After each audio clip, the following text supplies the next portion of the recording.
Merci beaucoup pour ce beau chant catholique qui est devenu un générique pour moi.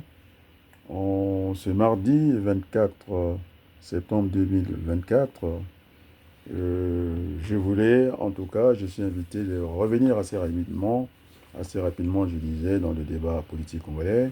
C'est hier Jaf Lekweta qui m'a invité, que finalement, on commençait à raser le sol dans ce débat politique congolais et que finalement on n'abordait pas les vrais sujets.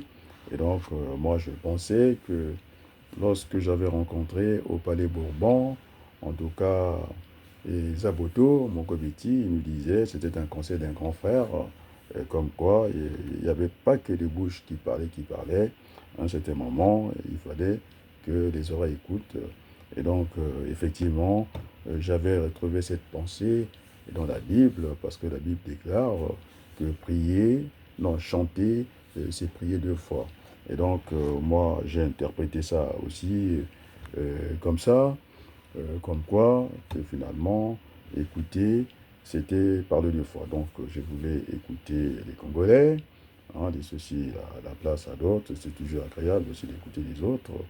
Et donc, finalement, il est de bon usage de commencer toujours par dire bonjour au peuple congolais. Et comme nous sommes plus éloignés les uns des autres, dans ce qu'on appelle aujourd'hui les villages planétaires, où la distance, on va dire, ne fait pas force de loi.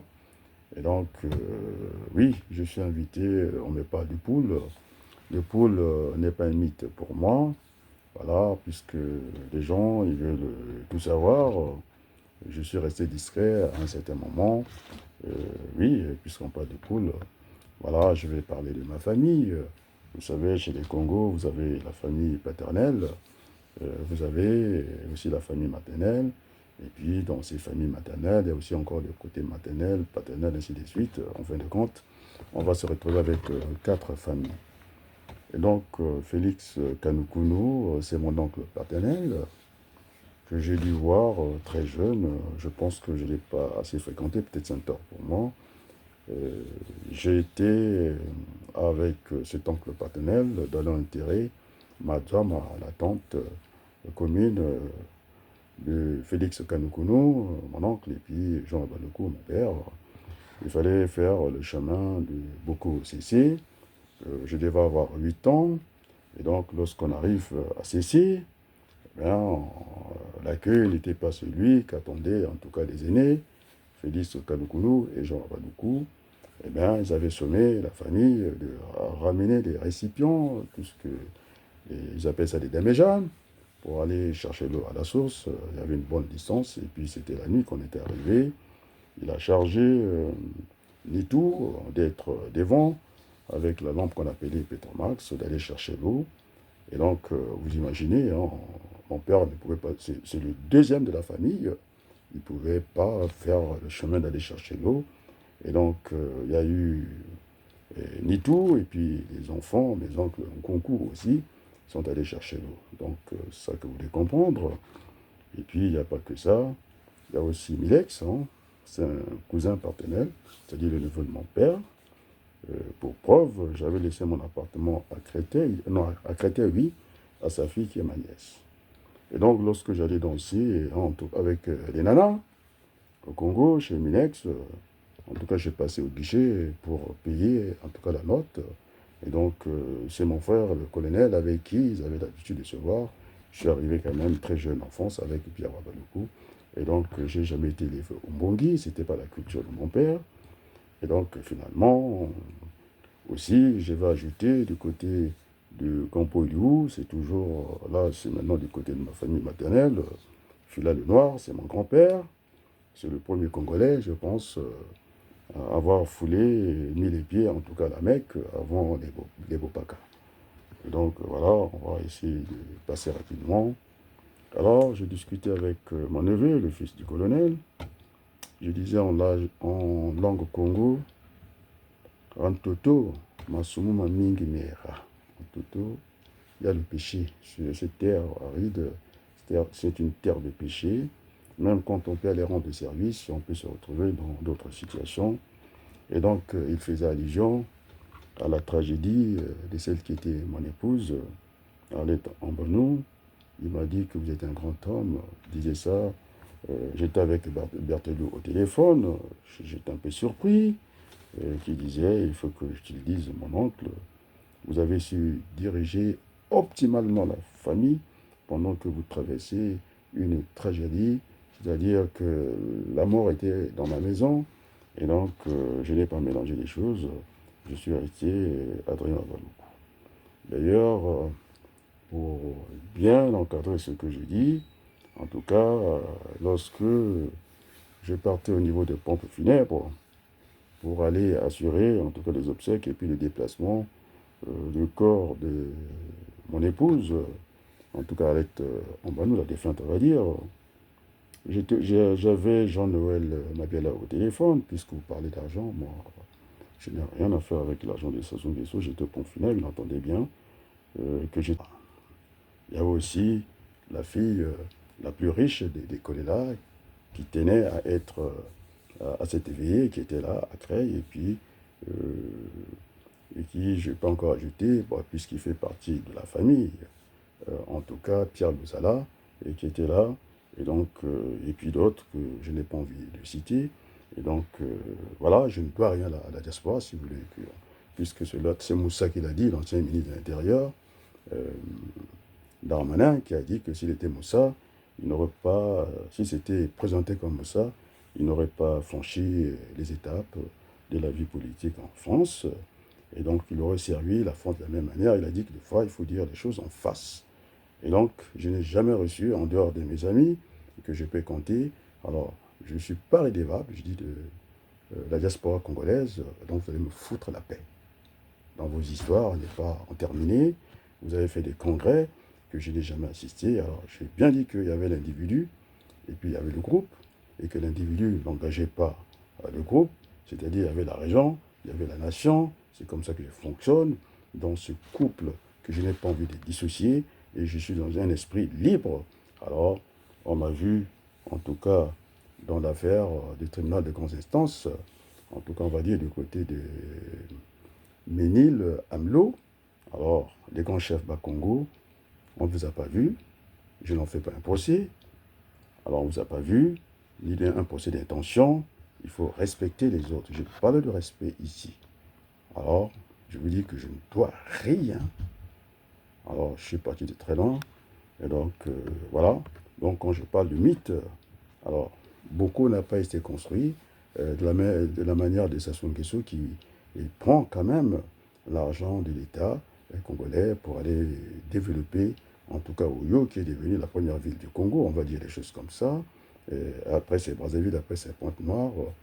Les machins pour faire l'école de sport, non, pour le football, c'est à Oyo, la richesse à Oyo, mais je pense que c'est pas sûr, parce qu'à un certain moment, on est rentré dans le numérique. Je ne suis pas sûr qu'ils puissent suivre ça. Et donc, voilà. Et donc, le mythe était que, oh, je pense à ce foutu terrain de mon père que je n'ai jamais vu, parce que c'était un mythe, un Congo, en tout cas, qui est bien, qui devait avoir les moyens. En tout cas, c'est comme ça qu'a été construit la ville de Boko. Sassou sait, il est parti voir Boko, il a bien vu que c'est une très belle ville, en tout cas, où il fait bon vivre. Et donc, c'est Penda, je dis bien, hein, c'est Penda, le commissaire de mon père à la police. J'avais le certificat à la maison, je ne sais pas si mon frère aîné a toujours ces papiers-là, que nous avons un terrain en plein Boko Boss. Donc, je n'ai pas besoin. J'ai bien dit que je suis d'une grande famille Congo, et donc je n'ai pas besoin de faire un concours pour devenir un enfant du pool. J'ai été capitaine dans le pool, tout le monde, je l'ai dit. Maintenant, on vous attendait chez Bi Toumba, nommé, hein, parce que j'ai corrigé ses français, vous l'avez appelé alias. Il n'y a pas alias, c'est comme ça que Kinganga Siroko, on l'a mené dans d'autres directions. Et donc, je parle un français correct ici. Et donc, on m'a vu au TGI de Ménil Amlo. Alors, quand il n'y a pas eu le folklore, vous avez vu que ça a failli être récupéré par le MPA. et de faire tous les cinémas. Et donc, quand j'arrive, la seule personne qui pouvait parler avec moi, qui pouvait être à l'aise, c'est Elvis Kakou, ce grand journaliste de la Radio Congo, qui devait être journaliste auprès de Denis Sassou Nguesso, c'est la famille Kakou, c'est avec eux que je parlais. J'ai rencontré Mafimba, il était de l'autre côté, j'ai dit traverse, qu'on discute un peu de l'organisation, parce que au niveau de cette zone aéroportuaire, Ménil Amelot, c'est pas desservi comme chez nous ici, dans les 93, à Paris, proche de Paris. Et donc, il fallait organiser ça, faire des offres, ceux qui avaient des places, pour ramener les Congolais s'il y avait besoin. Voilà, c'est ça que j'ai pu parler avec Mafimba, ils étaient de l'autre côté. Bon, alors, les coups de fil, bon, ils ont même parlé contre moi, hein, et mon téléphone, je l'avais donné à Elvis Kakou, c'est Marie-France qui était dans le 92, qui a entendu les messages, et tout sauf Adrien, quoi. Bon, alors ça, c'est votre affaire. Ben maintenant, si les gens... Oh, je vais essayer d'être modeste. Et donc, j'ai vu Nganga, je l'ai appelé, nous avons discuté.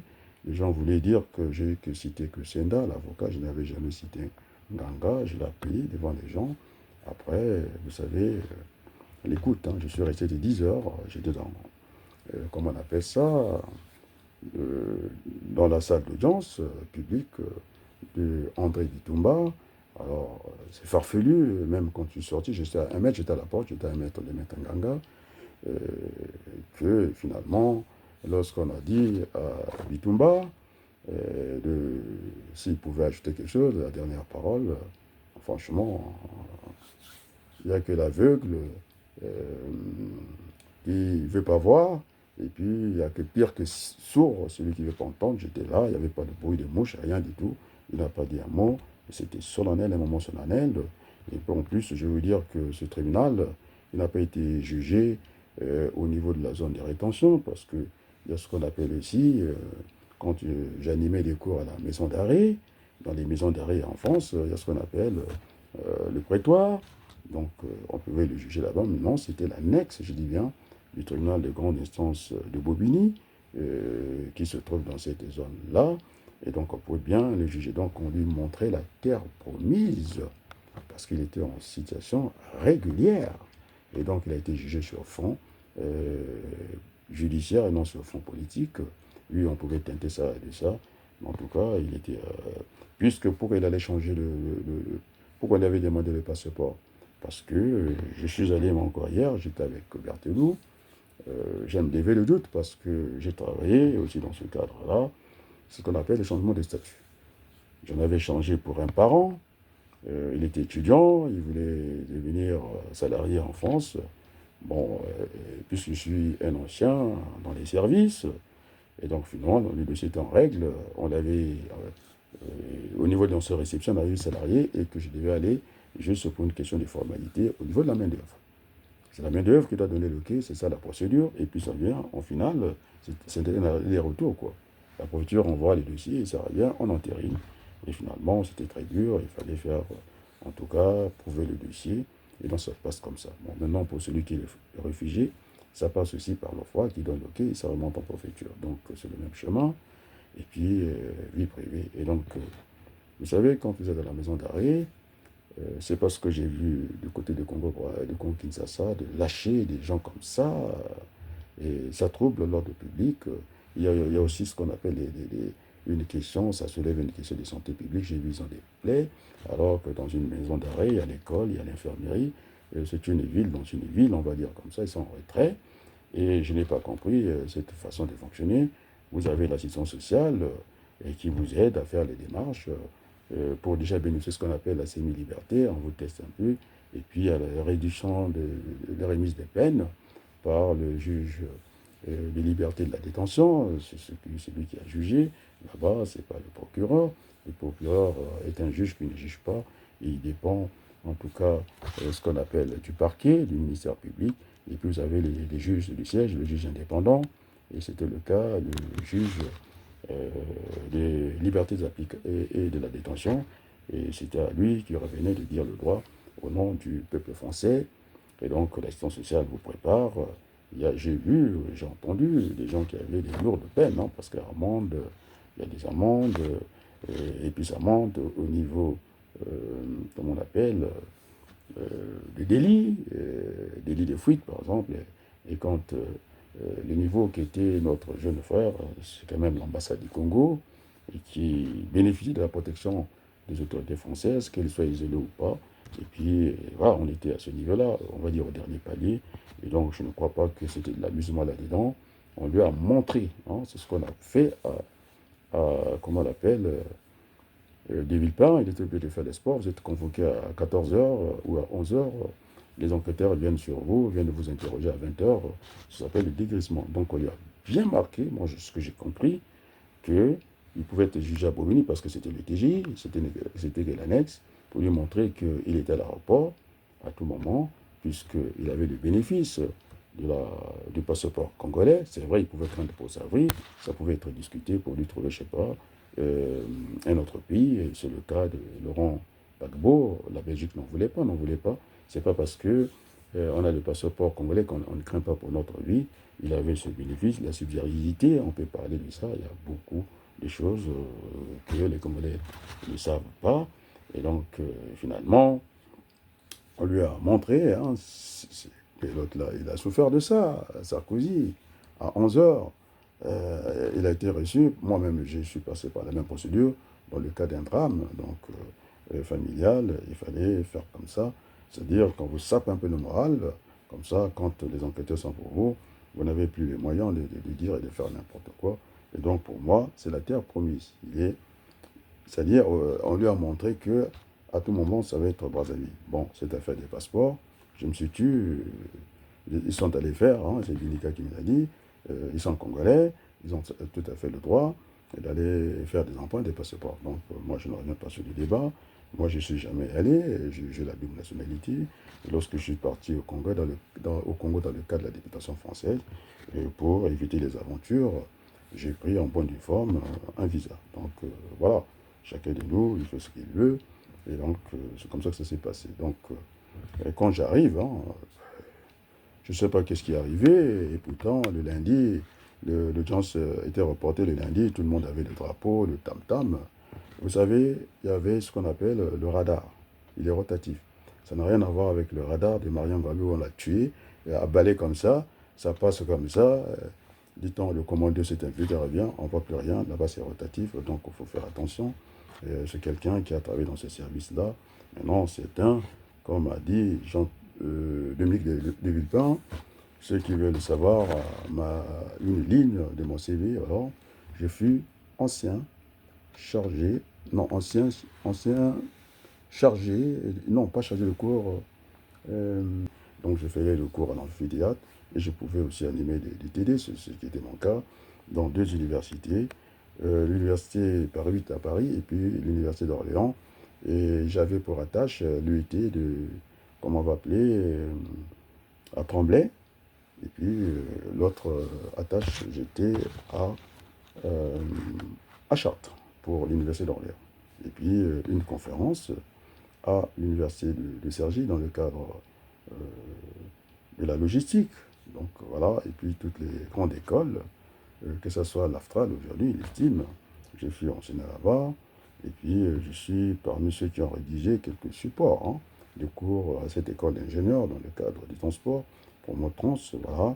Je voulais acheter ça parce que les gens ont entendu, j'étais enseignant, oui j'étais enseignant en tant que salarié, formateur, dans 5 maisons d'arrêt, j'ai pas envie de les citer aujourd'hui. Et puis, j'étais aussi là-bas en tant que chef d'entreprise. Parce que j'ai pu avoir des marchés au niveau de Greta, qui n'est pas facile lorsque vous avez une entreprise individuelle.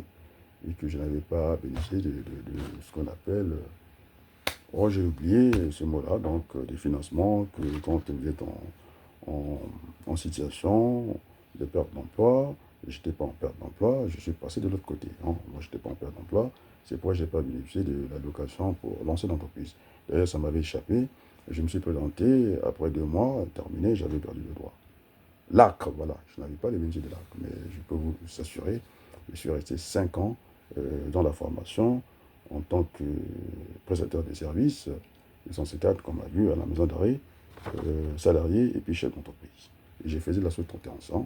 Et j'ai aussi des marchés que j'ai gagnés naturellement sans passer par la sous-traitance. Et donc, On va me parler du Rwanda. Je dis qu'aujourd'hui, il n'y a ni totem, ni tabou, ni mythe. Alors, le Rwanda, alors, monsieur Denis Ngokana, ancien président de la Société nationale des pétroliers du Congo. Alors, allez vous demander, c'est pas si sa femme lui a fait des confidences, c'est l'une de ses femmes. Hein. Moi, je ne contrôle pas la vie des gens, des grands hommes, ils discutent euh, des idées. Je ne sais même pas comment on appelle l'événement, je ne suis pas là-dedans.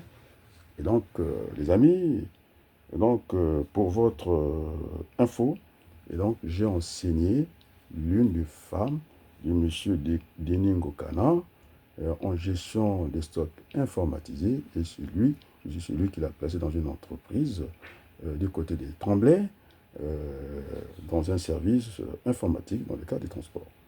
Alors donc on ne peut pas me parler de Rwandais, j'en ai encore une que je connais. Et donc je ne suis pas, je dis que les Rwandais c'était nos frères, mais nous ne sommes pas des voisins.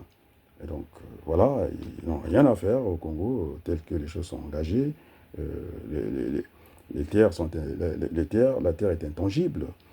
Un pays peut être en crise, mais il lui restera peut-être la terre, parce qu'on a vu la crise, en tout cas en Grèce, ils n'ont pas hypothéqué, même si la France avait aidé pour résoudre cette affaire dans le cadre la Commission économique, de l'Union européenne. Mais ça n'a pas donné, en tout cas, de lopin des terrains. Et ça ne se passe pas comme ça. Donc les Français sont intangibles. Et donc voilà, je viens de dire qu'au Rwanda, j'ai donné un exemple précis. Et donc les amis, on va rentrer dans le Congo-Kinshasa, Congo-Brazzaville, la sécurité. Alors, je disais que j'ai vu cette libération des détenus, c'est-à-dire, au lieu de faire ça par vague, brutalement comme ça, je pense que ça trouble l'ordre public.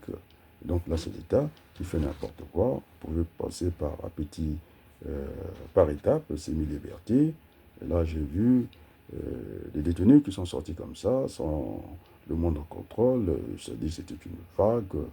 Euh, Ça a déferlé dans la ville et que ça ne pouvait que faire peur. Et puis, qu'on s'en doute pas des mains, qu'il y ait des questions de santé publique. Donc, cette façon de faire, de sécurité, n'est pas une bonne chose. Donc, j'étais du côté de Kinshasa. Maintenant, je passe de l'autre côté, parce qu'après, les gens du temps qui ne me suivent pas, on va parler du communiqué de presse du général André Fils Obami Idou, concernant, semble-t-il, non pas semble-t-il, la vidéo de grâce Itoa, concernant son ami, le fiancé, qui a été tabassé, on va dire comme ça, qui a laissé sa peau dans les geôles de la police.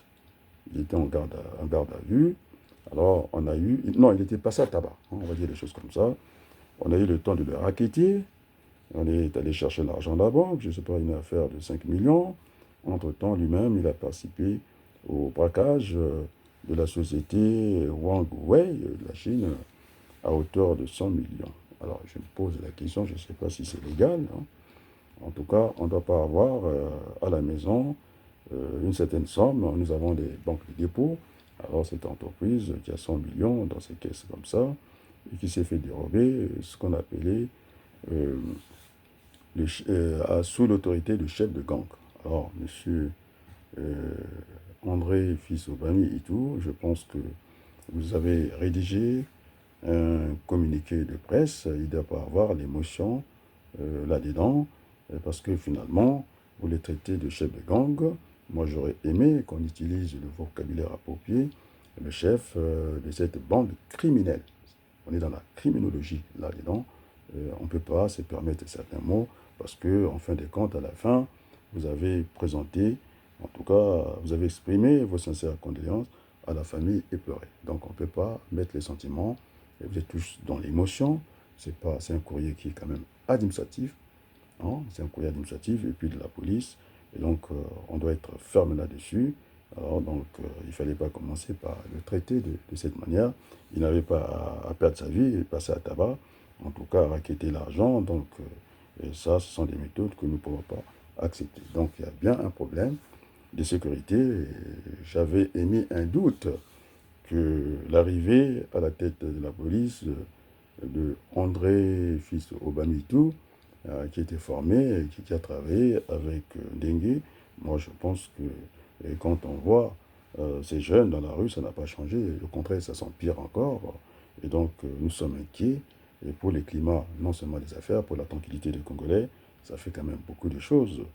Et donc, on a vu ces jeunes toujours en spectacle parce qu'il n'y a pas de sport, il n'y a pas de loisirs.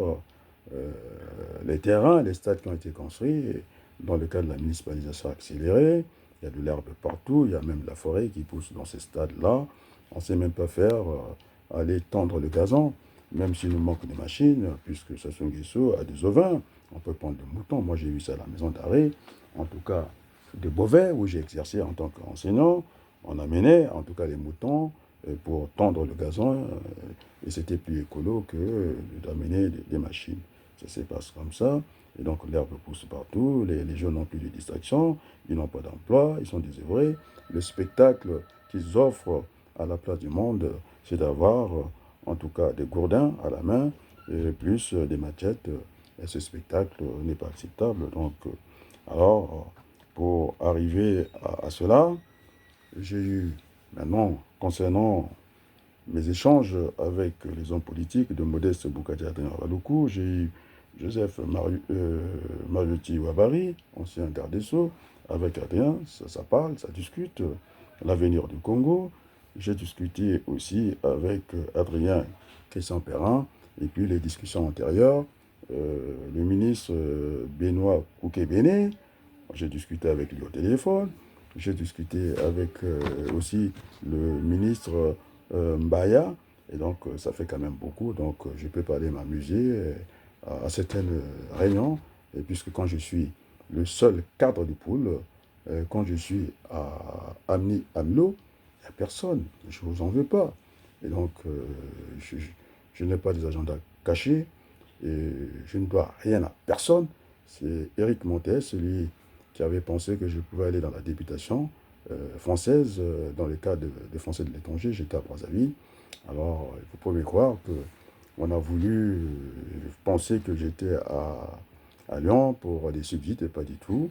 Et parce que quand j'arrive à Brazzaville dans le cadre de la députation française, c'est du jamais vu au Congo. Mon passeport avait fait le tour de l'aéroport, des douaniers, tout le monde a fait le passeport. C'était quelque chose d'exceptionnel que vous ne voulez pas accepter. Alors, moi, ma famille, j'avais envoyé de l'argent, et puis finalement, c'est pas moi, je n'ai pas fait le choix de la télévision parce que je ne connaissais pas les télévisions de là-bas.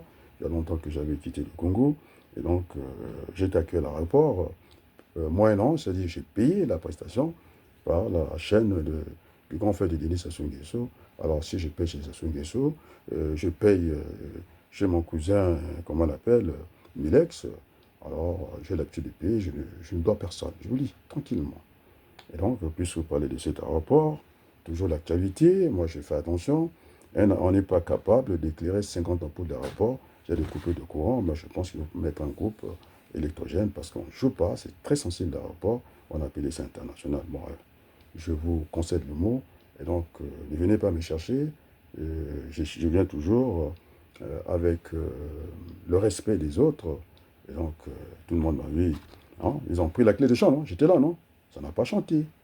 Hein. Ce n'est pas vrai. J'ai, on va dire, dans la cellule au parloir, avec, il va vous le dire.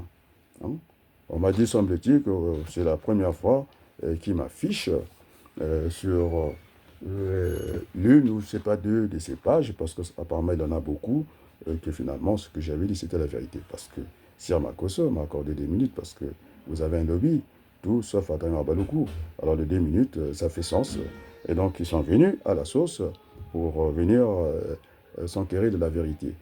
Alors c'est autant pour, comment on appelle, Christian Perrin, j'ai discuté avec lui hier, et donc je suis là avec le ministre Ouabari qui m'ont chargé. Est-ce qu'il y avait moyen que ce Congo qui est bloqué, parce que ça ne va plus, de faire quelque chose. Alors, je suis celui qui a lancé le débat de la Chine. Et votre, comment on appelle ça, la FEC, c'est-à-dire la facilité élargie au crédit, c'est une supercherie. On a vu, et tous ces gens-là passent, le Fonds monétaire, et son rôle, c'est de trouver l'équilibre. Et le développement, ça dépend de la Banque mondiale, ce sont des institutions de Bretton Woods, que je propose aux Congolais. la facilité, je disais qu'il faut avoir ce goût de l'effort, facilité, donc il n'y a pas d'effort. On élargit encore cette facilité quoi, de crédit. Donc, je disais dans le jargon que les Congolais peuvent comprendre, on ne peut pas vivre continuellement avec ce qu'on appelle le découvert bancaire. C'est un peu ça. Et donc, ça ne peut pas fonctionner. Alors, les séjours en Chine retombent, c'est zéro, parce que la Chine ne fait pas des cadeaux. Les souris de la Chine, moi j'aime bien, les souris, et ils ont une autre stratégie pour venir, en tout cas en Afrique. Les Occidentaux, c'est le profit.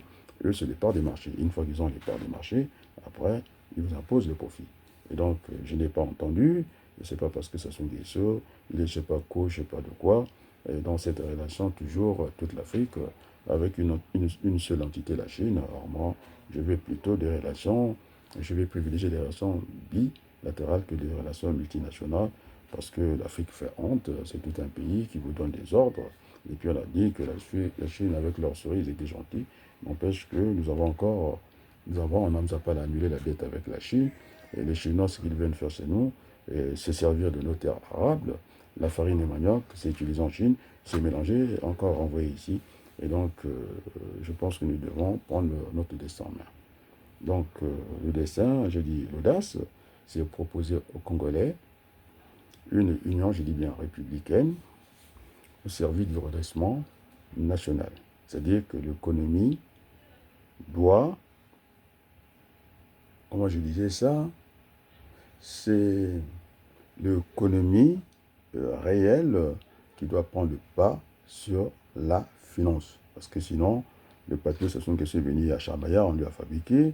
Dit en Boukadia, dit qu'il ajoute la fausse monnaie. On va peut-être parler de l'inflation, c'est-à-dire que ça surchauffe l'économie, c'est ce qui fait qu'on a beaucoup d'Elias qui traînent là-dedans. À Brazzaville, on ne sait pas ce que c'est pas l'argent réel, parce que l'argent, finalement, la monnaie est un équivalent général. Hein. Pour éviter des trocs, il faut expliquer l'économie comme ça. Et donc, c'est ce qu'on appelle l'équivalent général. Vu l'économie, lorsqu'il n'y avait pas encore l'Union européenne, avant l'euro, avant de frapper l'euro, on commence toujours par l'économie, on finit par l'acte final, la monnaie. Donc, il ne faut pas inverser les choses. On l'a fait au niveau de la zone économique en Afrique centrale. On avait déjà la monnaie, après on a pensé, en tout cas, à harmoniser l'économie. C'est ce qu'il ne fallait pas faire. Et donc, c'est à l'économie de bâtir la finance. Lorsqu'il y avait les benchmarks et les fonds facés, l'économie faible ne peut pas donner une monnaie forte. On en est là. Et donc, il va falloir convoquer une conférence nationale. D'autres pays, même la France, on parle de la conférence nationale. Allez lire les bouquins politiques, vous allez vous en rendre compte. Je disais, une conférence nationale en lieu et place d'une modification de la Constitution non votée par les Congolais. La Constitution de ce que vous appelez 2015-2016 n'a pas été votée par les Congolais, il n'y a qu'une valeur, et donc on ne peut même pas la modifier. On s'est retrouvé en 2016 avec deux constitutions, parce que les caciques du PCT, ils voulaient aller à la fin d'un mandat, je dis supposé, ils n'ont jamais été élus par le peuple congolais. Et donc, Sassou était dans la Nouvelle République, il était dans l'Ancienne République, et puis une constitution taillée sur mesure qui ne respecte pas d'ailleurs lui-même, parce que le matin, il est chef d'État pendant la République, il nomme même aux emplois militaires et civils, il ajoute aussi les emplois politiques, puisqu'il a nommé le chef de l'opposition, M. Mabiala, qui fait honte. Il n'a pas été capable de défendre un opposant, en tout cas André Bitumba, je dis opposant supposé. Et donc, il faut assainir les finances publiques, c'est-à-dire les régies des finances.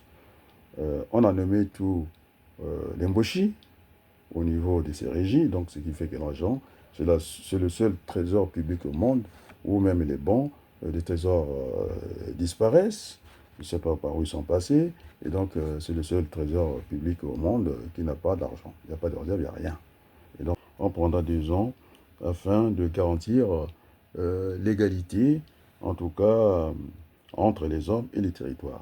C'est-à-dire, il faudrait que le découpage politique soit subordonné à la population et non à l'étendue. C'est ce qui fait que On nous a dit dans ce recensement que finalement la zone septentrionale, c'est-à-dire la partie du nord, est à égalité au niveau de la population. C'est faux, parce que le scanner de la Banque mondiale était passé, et c'était ce qu'on appelait le recensement général de la population et de l'habitat, hein, le RGPH, je ne sais pas si c'est la 5e édition, ce qui fait que c'est faux, parce qu'il n'y a pas d'épaté des maisons, il n'y a pas de riverains sur les routes. Donc, c'est un recensement qui a été faussé, et donc on aura du mal à orienter les politiques économiques, que ce soit la redistribution, parce qu'il faudrait mettre en place les allocations familiales, parce qu'il faut repenser le développement du Congo, et nous aurons besoin de solliciter les 3 moteurs de l'économie, c'est-à-dire la consommation, aussi l'investissement, et plus la dette publique. Donc aujourd'hui, l'image du Congo est tellement cabossée à la place du monde, on ne peut pas aller, en tout cas, chercher de l'argent pour essayer de faire tourner l'économie du Congo. Donc, ce qui fait que, effectivement, au niveau, ceux qui ne voulaient pas que j'associe les fonds CFA dans le combat politique, parce que notre monnaie est garantie par la France, et donc il fallait arrêter cette affaire d'achat d'armes, parce qu'on peut tout faire avec les armes, sauf s'asseoir dessus. On a eu le 4 mars, c'est dans ce sens, à titre préventif, que j'avais envoyé la lettre à Biala, Jean-Noël vous le dira, aussi Jean, le ministre, en tout cas, il y a Joseph Mariotti, Wabari. Voilà. Dans ce cadre que j'ai dit, bon, voilà, ma modeste contribution est à ce niveau-là. Et donc, je vais essayer, en tout cas, de terminer par ce générique catholique. On va essayer. Alors, la régie.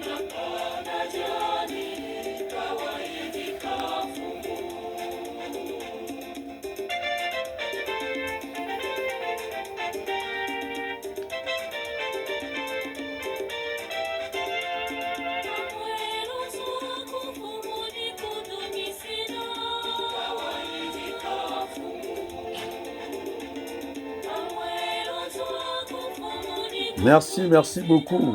À très bientôt.